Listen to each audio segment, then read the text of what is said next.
శ్రీ గురుచరిత్ర అధ్యాయం 50 కంటిన్యూషన్ అండి. ఢక్క, మృదంగము మొదలైన వాద్యాల ఘోషతోనూ వందల కొద్దీ ఏనుగులు గుర్రాలతోనూ ముందుకు సాగిపోతుండగా వందిమాగదులు ఎలుగెత్తి స్వామి కీర్తిని స్తుతిస్తుంటే అగరు ధూపాలు చిమ్ముకుంటూ దారి పొడుగున లెక్కకు మించిన పువ్వులతో రత్నాలు కలిపి చల్లుతూ స్వామిని ఆ రాజు నగర వీధుల గుండా తీసుకుపోయాడు.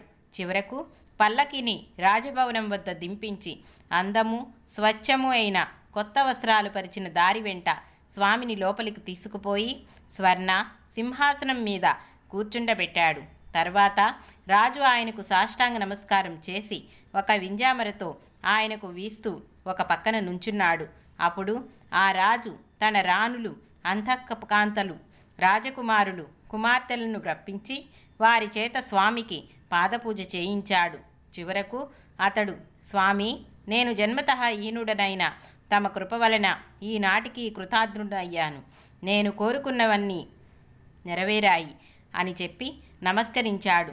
అతడు చేసిన సపర్యలకు సంతోషించి శ్రీగురుడు అందరినీ దీవించి, ఓరి, నీకింకేమైనా కోరవలసినది ఉంటే నిస్సంకోచంగా చెప్పుకో అన్నాడు. ఆ రాజు తనకింకా నిరంతర గురుపాదసేవ తప్ప వేరేమీ అక్కర్లేదని నిశ్చయంగా చెప్పాడు. స్వామి సంతోషించి, అలా అయితే ఈ రాజ్యభారము నీ కొడుకులకు అప్పగించి శ్రీశైలం వెళ్ళు. మేము కూడా గంధర్వపురంలో భక్తులకు చెప్పవలసినది చెప్పి అక్కడకు వస్తాము. నీకక్కడ మరలా మా దర్శనమవుతుంది అని ఆదేశించారు. ఆయనతో ఎడబాటు సహించలేని రాజు, స్వామి, అలా అయితే నాకు నిరంతర గురుస్మరణ ప్రసాదించండి అని వేడుకున్నాడు. శ్రీగురుడు అతన్ని ఆశీర్వదించి తమ శిష్యులతో కలిసి గోదావరి యాత్ర చేయటానికి వెళ్ళారు. చివరకు వారందరూ ఆ నదిలో స్నానం చేసి భీమా అమరజా సంగమం చేరుకున్నారు. గంధర్వపురవాసులందరూ పూజా ద్రవ్యాలు తీసుకొని ఎదురేగి, స్వామి, మీరు ఇక్కడి నుండి వెళ్ళినప్పటి నుండి ఈ ఊరంతా అచేతనమైపోయింది. తిరిగి మీ రాక వలన మరలా ప్రాణమొచ్చినట్లయింది అని ఆయనను స్తుతించి పూజించారు. అప్పుడు స్వామి, బిడ్డలారా, మేమెక్కడికో వెళ్ళిపోయామని ఎన్నడూ అనుకోవద్దు. ఈ పురం మాకెంతో ప్రియమైనది. ఇక్కడ మమ్మల్ని నిశ్చల భక్తితో కొల్చేవారికి ఎప్పుడూ ప్రత్యక్షమవుతుంటాము. ముందు ముందు దేశమంతా కలియుగ దోషాలన్నింటికీ నిలయం కానున్నది. కనుక మేము శ్రీశైలం వెళ్ళాలనుకుంటున్నాము. అయినప్పటికీ భక్తులను రక్షించడం కోసం వాస్తవంగా గుప్త రూపంలో ఇక్కడే ఉంటాము. అలా గుప్తంగా ఉండటానికి కారణం రానున్నది కష్టకాలం. ధర్మం రోజు రోజుకు క్షీణించిపోతుంది. దుర్మార్గులు ప్రబలి ఎన్నో దుష్కృత్యాలు చేయబోతారు. పూర్వజన్మ సంస్కారం వలన యోగ్యుడైన ఆ మ్లేచ్ఛరాజు మా అనుగ్రహానికి పాత్రులైనారని విని ఎందరెందరో హీనులు కూడా ఇక్కడకు వస్తారు. మా ప్రత్యక్ష సాన్నిధ్యం వారికి కలగటం వలన అందరికీ ఎంతో కీడు జరుగుతుంది. కనుక మా రూపాన్ని గుప్తం చేయటం ఒక్కటే కర్తవ్యం అని అన్నారు. అది విని పురవాసులు ఎంతగానో బాధపడుతూ నిశ్చేష్టులై బొమ్మలలాగా నిల్చున్నారు. ఆనాటి వరకు మానవాకారంతో కనిపిస్తున్న ఆ త్రిమూర్తి అవతారం అటు తర్వాత తమ స్థూల రూపాన్ని గుప్తపరిచినప్పటికీ ఈ గంధర్వపురంలో సుస్థిరంగా ఉన్నారు సుమా.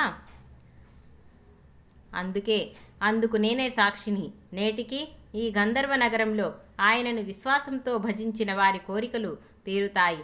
ఇతర యుగాలలో ఎన్ని వేల సంవత్సరాలు తపస్సు చేసినా కనిపించని ఈ దత్తమూర్తి ఇప్పుడు భక్తుల పాలిట కల్పవృక్షమై ఇక్కడ నిలిచారు. భుక్తి ముక్తులను ప్రసాదించడానికి ఈ భూమి మీద ఇంతకు మించినదేమున్నది?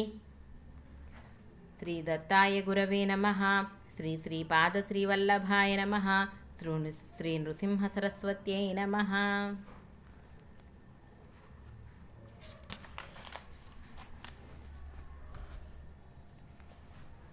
శ్రీ గురుచరిత్ర అధ్యాయం 51. శ్రీ గణేశాయ నమః. శ్రీ సరస్వత్యై నమః. శ్రీ గురుభ్యో నమః. నామధారకుడు. స్వామి, శ్రీగురుడు వైఢూర్య నగరం నుండి బయలుదేరి వెళ్ళి గౌతమి పుష్కరయాత్ర పూర్తి చేసుకొని తిరిగి గంధర్వపురం చేరాక ఏమి చేశారో సెలవివ్వండి అని అన్నారు. సిద్ధయోగి ఇలా చెప్పాడు. శ్రీగురుడు కొంతకాలం గంధర్వ నగరంలోనే ఉన్నారు. అది ఈశ్వరనామ సంవత్సరం. అప్పుడు బృహస్పతి సింహరాశిలో ఉన్నాడు. ఒకనాడు ఆయన భక్తులందరితో తాము శ్రీశైలయాత్రకు బయలుదేరుతున్నామని చెప్పారు. అది తెలిసిన గ్రామస్తులందరూ కూడా మఠం వద్దకు చేరుకున్నారు. వారందరూ కన్నీరు కారుస్తూ శ్రీగురునితో ఇలా అన్నారు.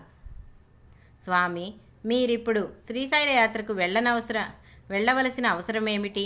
తాము తమ అవతార కార్యం పరిసమాప్తి చేయదలిచినట్లు మాకు తోస్తున్నది. ఇంతకాలము మీ అనుగ్రహంతో మా కష్టాలు అభిష్టాలు తీర్చుకుంటూ ఉన్నాము. మీరీ గ్రామంలో విజయం చేయటం వలన ఈ గంధర్వపురం భూలోక వైకుంఠమని తగినగా మహాపుణ్యక్షేత్రంగా రూపొందింది. నిజానికి మీరు మా అందరికీ కులదేవతగా నిలిచారు.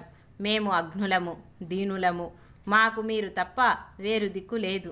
మమ్మల్ని విడిచిపెట్టిపోవటం మీకు న్యాయమేనా? ఏ తల్లి అయినా తమ బిడ్డలను ఇలా విడిచి వెళ్ళిపోతుందా? ఎప్పుడు వారి చెంతనే ఉండి వాళ్ళను సాకటం ఆమె ధర్మం కాదా అన్నారు. శ్రీ నృసింహ సరస్వతి స్వామి వాళ్ల భక్తికి కరిగిపోయి చిరునవ్వుతో ప్రేమగా ఇలా అనునయించారు. బిడ్డలారా, మాపై ఇంత భక్తితో మెలిగే మిమ్మల్ని విడిచి మేము మాత్రం పోగలమా? నిజానికి మేము ఎల్లప్పుడూ ఈ గంధర్వపురంలోనే ఉంటాము. నిత్యము ఈ సంగమంలో స్నానము, నిత్యకృత్యములు తీర్చుకొని మధ్యాహ్న సమయంలో ఈ గ్రామంలో భిక్ష చేసుకుంటూ ఈ మఠంలోనే మీ సేవలందుకుంటూ గుప్తంగా ఉంటాము. కేవలం లౌకికుల స్థూల దృష్టికి మాత్రమే మేము శ్రీశైలం వెళ్ళినట్లు, ఇక్కడ లేనట్లు కనిపిస్తాము. కానీ నిజానికి మా ప్రతిరూపాలుగా ఇక్కడ ప్రతిష్ఠిస్తున్న మా పాదుకల రూపంలో ఇక్కడే ఉంటాము. ఇది ముమ్మాటికి నిజము, ఎట్టి సందేహము లేదు. మా భక్తులకు మేము ప్రత్యక్షము కానిదెన్నదెప్పుడు? ఈ గంధర్వపురంలో భక్తుల యోగక్షేమాలు కనిపెట్టి ఉండే మమ్మల్ని సేవించేవారు కోరినది ఏదీ లభించదు. మీరందరూ నిత్యము ఈ సంగమంలో స్నానం చేసి సాక్షాత్తు కల్పవృక్షమైన ఈ అశ్వత్థ వృక్షానికి ప్రదక్షిణం చేసి అనర్థాలన్నింటినీ తొలగించగల ఇచ్చడి పాదుకలను అర్చిస్తుంటే సర్వభ్రములు తొలగి సాక్షాత్తు ఆనందమే సిద్ధిస్తుంది. ఎలాంటి చింతలు గలవారికైనా ఇచ్చటి చింతామణి అనబడు విఘ్నేశ్వరుని ఆరాధించటం వలన సర్వ విఘ్నాలు నశిస్తాయి.